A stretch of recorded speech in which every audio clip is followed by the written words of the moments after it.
Hello everyone. Some people want to know how I make my aluminum sculptures. I made a tutorial video in the past, but some people thought it wasn't quite as advanced as they would have liked. First, you need to start off with an idea of what you're going to make. This is a 2000 something Honda VTX. It's a scale drawing. Basically, I got the picture on my computer screen, laid the computer screen flat, and I traced the image so that I had a trustworthy scale representation. You need some basic tools, scissors, razor blades. But this is really helpful. It's called a doming block set. When I look at this picture, my first thought is, what is the most difficult part to make? And I would say it's going to be the motorcycle tank. The rest are pretty simple shapes. The headlight will be difficult. But for the most part, this is going to be the challenge. If this doesn't look good, the project is dead in the water. So I'm going to make that first. So what I will do is I will trace this image on top of a piece of aluminum. There will be an impression there, and I cut that traced line out. And I end up with a flat piece of metal like this. To give it a three-dimensional look, I can cut it, twist it, kind of form it, and baby the metal, and hopefully come out with a three-dimensional shape. But to be honest with you, that doesn't really look great. I don't like the point right there. It just doesn't look as good as I would like. So what I did a while ago, actually a couple years ago, I bought a doming block set.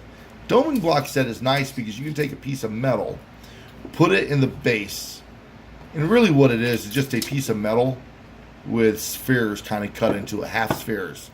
And it has a matching hammer. And you hammer that into it and it shapes the metal.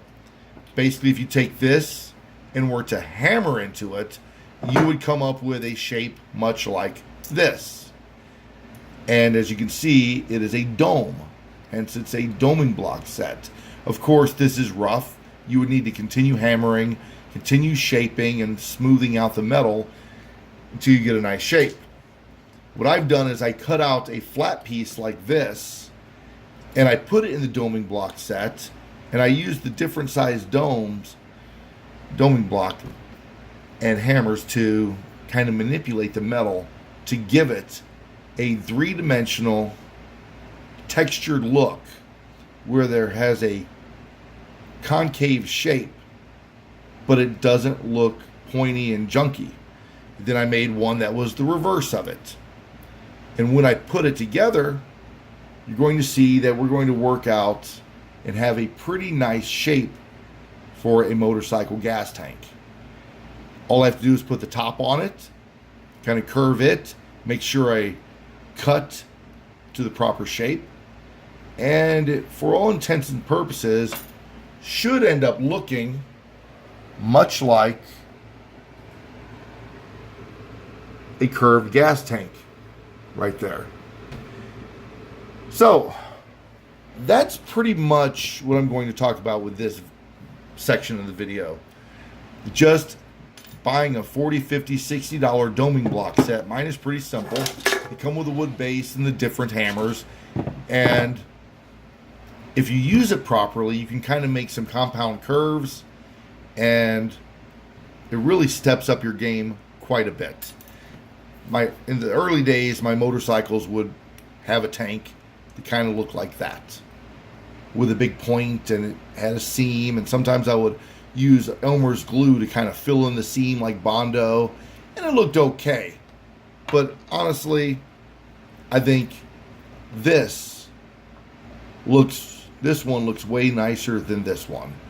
And at the end of the day, if you're doing art, you want it to look the best that it possibly can.